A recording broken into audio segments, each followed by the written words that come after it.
Muchísimas gracias, Luis, Eli y bueno, el equipo de Givos, de parte mía personal y también de todo el equipo que hace el Observatorio de Derechos y Justicia en Ecuador.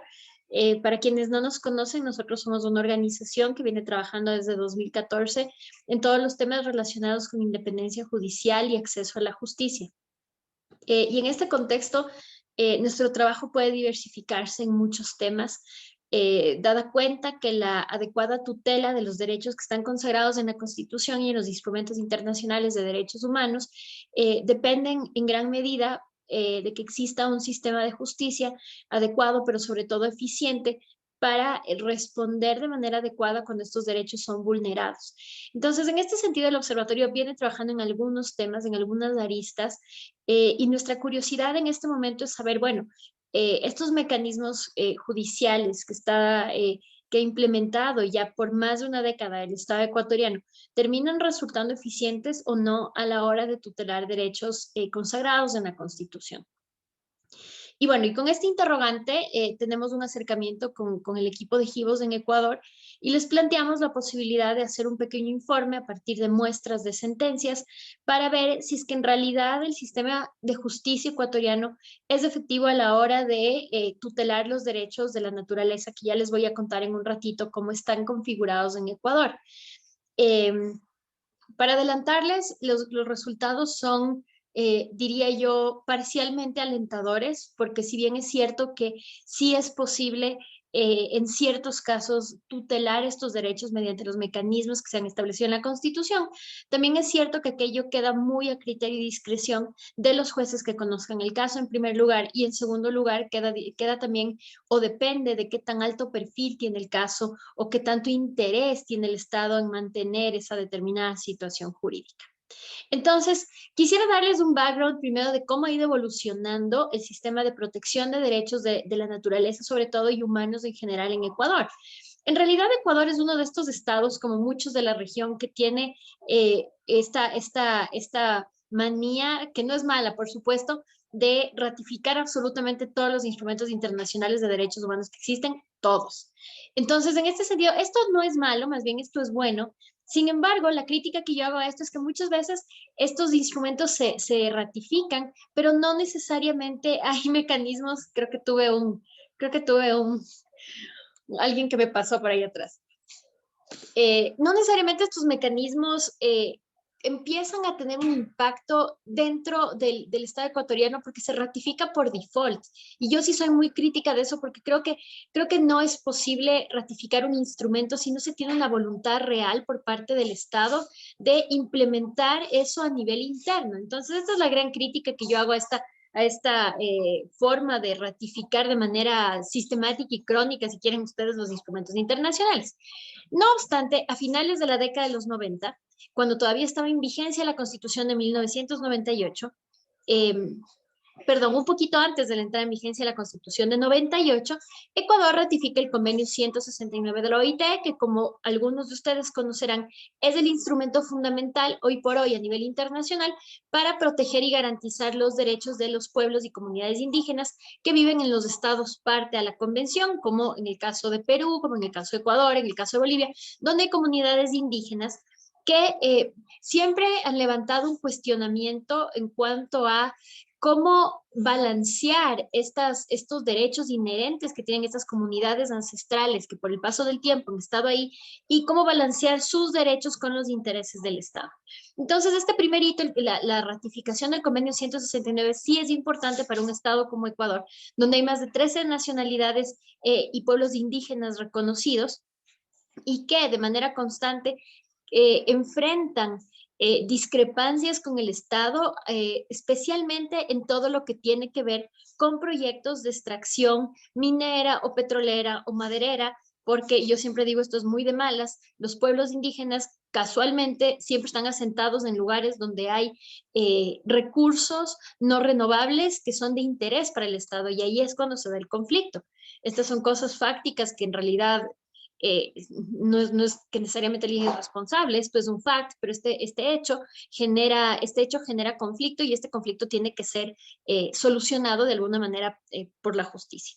Un poco después de la ratificación del 169, se emite la Constitución de 1998, que ya no está vigente, pero este es un primer hito en cómo Ecuador empieza a incorporar estos instrumentos internacionales de derechos humanos a nivel constitucional. Si ustedes revisan el texto de la Constitución de 98, ustedes verán que en la parte que se refiere a pueblos indígenas ya hay muchos componentes del 169 que se habían incorporado ya en la Constitución, especialmente en lo que tiene que ver con la consulta previa, libre e informada. En el interín entre la ratificación del 169 y la incorporación en la Constitución, ocurren los hechos del famoso caso que ustedes lo deben conocer, que es el caso Sarayaco. El caso Sarayaco que hace algunos años ya fue elevado a la Corte Interamericana con una sentencia exitosa, versaba precisamente sobre una concesión petrolera que se había hecho a una compañía inglesa en el territorio de la comunidad indígena Sarayaco, sin que mediara para ello una consulta previa en los términos que establece el convenio 169. En este caso, en realidad, lo que pasó, si mal no recuerdo, fue que la compañía mismo fue la que hizo una suerte de proceso de socialización a la cual le trataron de llamar consulta, pero esto de ninguna manera encuadra en lo que ya voy a explicar más adelante. Dentro del derecho internacional de los derechos humanos se entiende como una consulta consistente y consonante con los derechos reconocidos a los pueblos indígenas. Pero de todas maneras no quiero desconocer el hecho de que por primera vez, y esto es un hito, en 1998 ya se reconoce en Ecuador la consulta previa, y eso es importantísimo porque a partir de aquí se abre toda una posibilidad para estos pueblos indígenas de tutelar sus derechos. Ahora, ¿cuál era el problema con la Constitución de 98? El problema es que esta Constitución, un poco, yo diría, como es la primera que tiene un compromiso de reconocer derechos y además otorgar garantías para la tutela de esos derechos, un poco por ser la primera, también es un poquito deficiente. ¿Qué mecanismos se establece en la Constitución de 98 para la tutela de derechos de carácter general, aquellos que no tienen que ver con la libertad personal? Por ejemplo, la acción de amparo se llamaba la acción de amparo, que es un genérico y que tiene diversas denominaciones en distintos países de la región. Si alguien aquí hay de Colombia, sabe que no se llama amparo en Colombia, se llama tutela, y así tiene diferentes nombres y denominaciones, pero como establecido la Corte Interamericana en su opinión consultiva OC 987, independientemente de la denominación, siempre estamos frente a una figura jurídica con efectos, digamos, con una figura jurídica o un mecanismo rápido y efectivo para la tutela de derechos que están consagrados tanto en la Constitución como en los instrumentos internacionales. Ahora, ¿cuál era el problema de nuestra acción de amparo? Esta acción de amparo solo tenía una naturaleza cautelar. ¿A qué me refiero con esto? Que solamente podía frenar una acción desde el Estado que lesionara derechos. Entonces al accionante le tocaba demostrar dos cosas. Uno, que era una acción en realidad, una acción tangible en el exterior y no una omisión como podría pasar, por un lado. Y por otro lado, el único resultado que podía tener de una acción de amparo es que se suspenda el acto que causaba la lesión de derechos y nada más. Entonces, esto tenía muchas críticas porque decíamos, a la luz de la tutela de derechos humanos es deficiente porque muchas veces violaciones de derechos humanos son producto de la omisión del Estado. Y esto en materia de pueblos indígenas y derecho del medio ambiente es muy común. No sé si ocurre en sus países, pero por ejemplo, muchos conflictos que ocurren entre colonos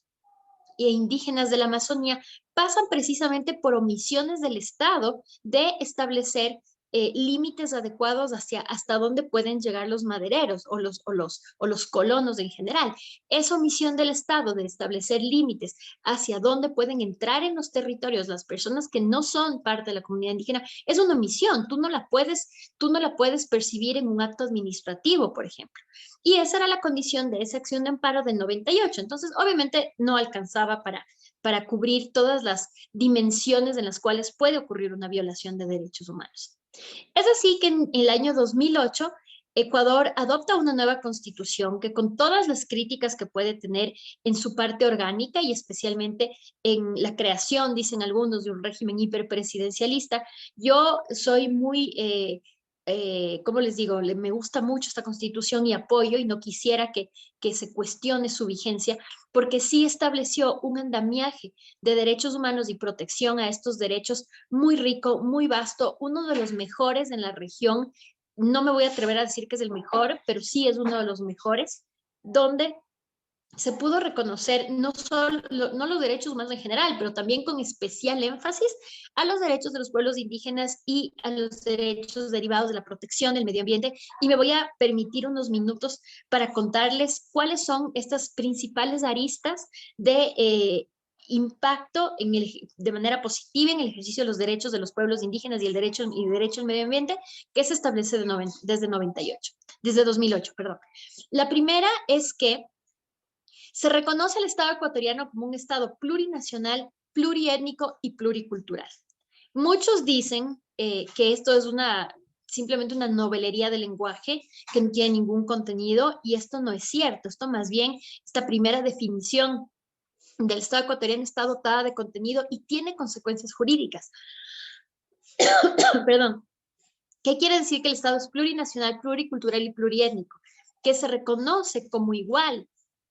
a los pueblos y comunidades indígenas en todas sus dimensiones. Es decir, ya no hay una prevalencia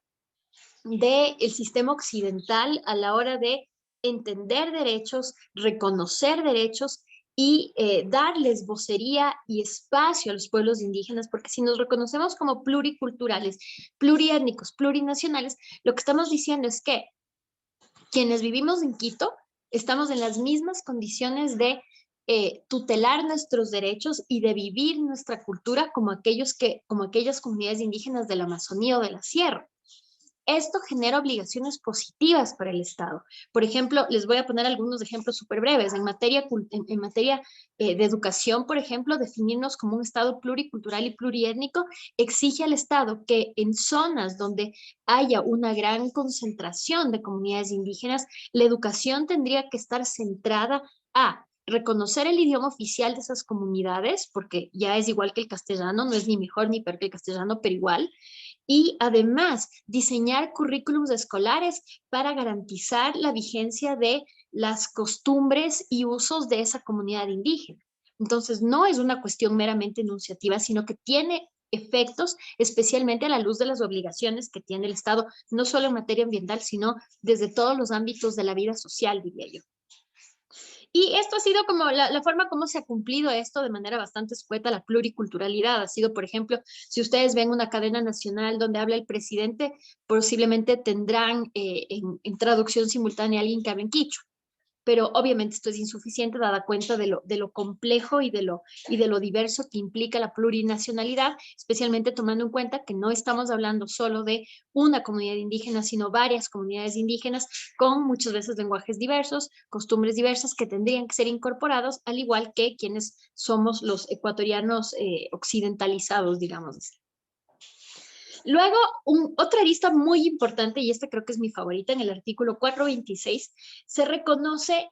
primero se reconoce que no lo dice expresamente así, pero la consecuencia es que se reconoce desde el 426 la existencia de lo que se llama el bloque de constitucionalidad. ¿En qué consiste este bloque de constitucionalidad? Básicamente, para quienes no son abogados, cuando hablamos de bloque de constitucionalidad decimos, obviamente tenemos la Constitución, ¿no es cierto?, que es el librito donde están todos estos artículos, pero la Constitución no se acaba en el librito. El bloque de constitucionalidad supone que además del librito de la Constitución, la Constitución va a estar integrada por muchas otras normas, sentencias, estándares que no están explícitamente en el texto, pero que se han integrado de otras formas. Y dice el 426 que los instrumentos internacionales en materia de derechos humanos se considerarán de rango constitucional, es decir, los instrumentos internacionales, por ejemplo, el convenio 169 de la OIT, se considera incluido en nuestro bloque de constitucionalidad. Esto quiere decir que a nivel interno, el 169, entre otros tratados, tiene el mismo nivel que la Constitución. Y esto es buenísimo porque nos ahorramos los debates que usualmente hay cuando uno invoca un instrumento internacional, donde ciertos gobiernos te dicen, ay, pero es que es una imposición del imperio o de las ONGs internacionales, etcétera. No, o sea, nosotros en el caso de Ecuador ya dijimos que esto ocupa un rango constitucional y en esa virtud ya no hay una discusión alrededor de la soberanía y de cómo nos afecta la soberanía al tratar de decirle al Estado que cumpla con un tratado internacional, y está incorporado. Y este estándar se ha venido reforzando con jurisprudencia de la Corte Constitucional, especialmente la sentencia número 1118 CN, que yo siempre la cito, donde en un caso que no tenía nada que ver con derechos ambientales, dice el juez constitucional ponente que el bloque de constitucionalidad está integrado por instrumentos internacionales de derechos humanos, por sentencias y opiniones consultivas de la Corte, de la Corte Interamericana de Derechos Humanos, por informes jurisdiccionales de derechos humanos, por ejemplo, la Comisión Interamericana o los órganos monitores de Tratado de Naciones Unidas, pensemos en la CEDAW, en el Comité de Derechos del Niño, etcétera. Todo esto integra el bloque de constitucionalidad. ¿Qué quiere decir esto? Que si el Estado incumple, por ejemplo, con una recomendación de la Comisión Interamericana, en realidad estamos frente a un acto que es inconstitucional, ya no solo anticonvencional, pero inconstitucional. Entonces, esto en materia de litigio a nosotros nos ha ayudado muchísimo, porque claro, antes dentro, en el marco de un proceso, por ejemplo, que versara sobre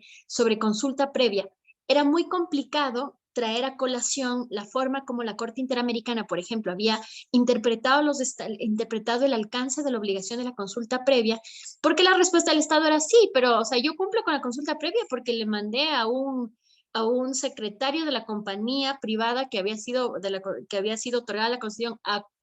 decirles, a avisarles. Entonces yo ya cumplí la consulta previa. No, hoy por hoy la obligación constitucional incluye incluso los estándares derivados de esa jurisprudencia, lo cual en litigio estratégico a nosotros nos parece maravilloso porque nos ahorra un montón de problemas.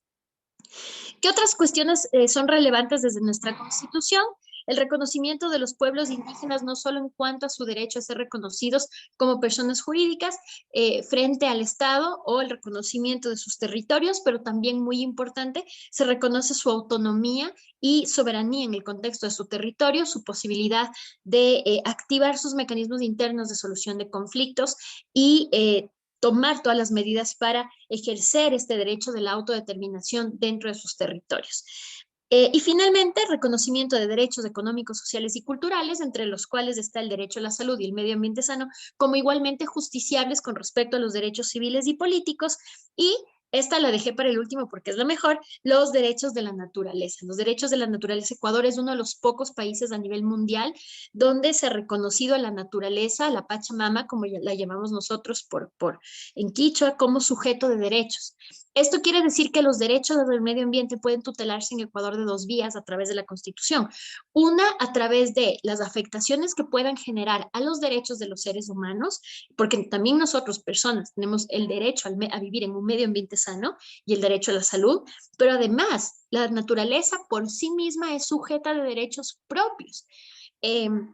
Ha habido una discusión de, bueno, cómo va la naturaleza en realidad a tutelar estos derechos en caso de que fueran violentados, pero se permite que cualquier persona pueda actuar en calidad de accionante para proteger los derechos de la naturaleza. ¿Qué mecanismos nos ha concedido la Constitución de 2008? Varias garantías en realidad diversas y fuertes, pero yo quiero llamar la atención a la que llamamos nosotros ahora acción de protección, que es la garantía mejorada del amparo, de la versión del amparo que teníamos antes que yo les contaba, y este se constituye como el recurso idóneo y efectivo para tutelar todos los derechos que están consagrados en la Constitución, y es una garantía que está diseñada ahora sí para tutelar posibles violaciones derivadas tanto de acciones u omisiones de carácter estatal y que tiene la posibilidad de reconocer al accionante eventualmente, en el caso de una sentencia favorable, en su calidad de víctima y otorgarle reparación integral. Ahora bien, nosotros en el informe que habíamos realizado para GIVOS, hicimos un análisis que me hubiera encantado presentarles, pero como le contaba a la Eli, mi compu me hizo una mala jugada y ya no les pude traer la presentación, pero en realidad hicimos un mapeo de varias sentencias desde lo penal, desde lo constitucional y a nivel de la Corte Constitucional para ver qué tan efectivos eran estos mecanismos de tutela de derechos. Con respecto a los procesos, solo para que tengan una idea, utilizamos una muestra de 50 sentencias, que no es mucho, pero que sí nos dan luces de cómo está funcionando esta cuestión. Existe dentro del ordenamiento jurídico ecuatoriano, por ejemplo, la posibilidad de activar delitos ambientales. ¿Cuál es el problema con respecto a cualquier cosa que tenga que ver con delitos? Que el denunciante siempre va a tener que contar con el patrocinio de un abogado. Entonces, desde ahí ya tenemos una limitación. porque si estamos hablando de una comunidad indígena que no tiene este acercamiento hacia los abogados, o si el accionante, por un tema de recursos económicos, no puede contratar un abogado, ya está de entrada limitado a activar la vía penal como un mecanismo para tutelar derechos ambientales por delitos ambientales. Lo otro con el tema penal es que es excesivamente largo. O sea, si yo me meto en un proceso de esos esperando que se tutele y que se remedie, posiblemente voy a pasar años, solo años en instrucción fiscal, que es la primera etapa del proceso penal, y pasarán muchos años, la evidencia probablemente se perderá, hay un desgaste también en quienes presentan estas acciones a nivel penal y incluso en los casos donde hubiera una resolución favorable, el procedimiento es tan largo y tan engorroso y tan incómodo para el accionante que no es necesariamente la vía más adecuada de tutela de estos derechos. Ante esto nos queda la famosa acción de protección que ya les he dicho, donde los resultados son agridulces, diría yo, en cuanto a su efectividad. Es cierto, y esto lo ha dicho la Corte Interamericana, que el solo hecho de que una acción no surta los resultados para los cuales que espera el accionante no quiere decir que el recurso no sirva. Es decir, si yo presento una acción de protección y no me dan, no necesariamente y en todos los casos quiere decir que me están violando un derecho. Tal vez yo hice algo mal, tal vez en realidad no había un derecho conculcado. Estas son cuestiones aparte. La efectividad de la acción de protección se debería medir o se mide, y así lo hemos hecho nosotros, en su capacidad de responder de manera adecuada a los alegatos sobre violaciones a los derechos de la naturaleza, derechos ambientales, sí, derecho al medio ambiente también. ¿Con qué nos hemos encontrado? En realidad, hay una proporcionalidad bastante pareja entre las acciones de protección que se resuelven favorablemente y aquellas que no se resuelven favorablemente. ¿Qué lectura podemos tener de esto? Que en realidad, y esto pasa con las acciones de protección de todos los demás derechos, no hay en primer lugar criterios claros de los jueces constitucionales a la hora de resolver estas cuestiones. ¿Por qué? Porque de la forma como se diseñó nuestra justicia constitucional, se les dio a los jueces ordinarios, aquellos de penal, de familia, de tránsito, de todo lo que ustedes imaginen, se les dio competencias para conocer estas acciones de protección, para actuar de manera excepcional en calidad de jueces constitucionales. Esto quiere decir que si el día de mañana yo quiero presentar una acción de protección a favor de un pueblo indígena, esa acción tranquilamente podría recaer en un juez de tránsito que, con todo respeto, puede ser muy bueno en temas de tránsito, pero no conoce temas constitucionales y no conoce estándares de derechos humanos. Entonces, uno llega allá, y esto pasa en todos los derechos, no solo con estos, pero estos son particularmente más engorrosos porque tienen un nivel de tecnicidad legal un poco más fuerte. O sea, una cosa es explicar, por ejemplo, una discriminación que más o menos todos lo tenemos claro en nuestra cabeza, y otra cosa es explicarle a un juez de tránsito cuáles son los estándares esgrimidos por la Corte Interamericana para que una consulta realmente tenga las características de previa, libre e informada. Y explicarlo eso en el contexto de una audiencia que dura 20 minutos y donde el juez tiene que resolver en ese mismo momento, o sea, nosotros exponemos, expone la entidad estatal accionada o la empresa, porque también se lo puede poner contra empresas, el juez tiene que absorber esto todo en un lapso de 1 hora y luego a partir de esto tomar una decisión. Entonces, un juez que no está familiarizado con estos temas muy cuestionablemente podrá tomar una decisión que sea consistente con estos derechos y la consecuencia y los resultados están en esos números que nosotros hemos levantado. ¿Qué quiere decir? Que hay jueces, si te toca un juez que posiblemente conoce el tema, lo va a aplicar bien y posiblemente tengas una sentencia favorable. Pero si te toca un juez que no conoce el tema, probablemente no va a entender el alcance de la violación que tú le estás planteando y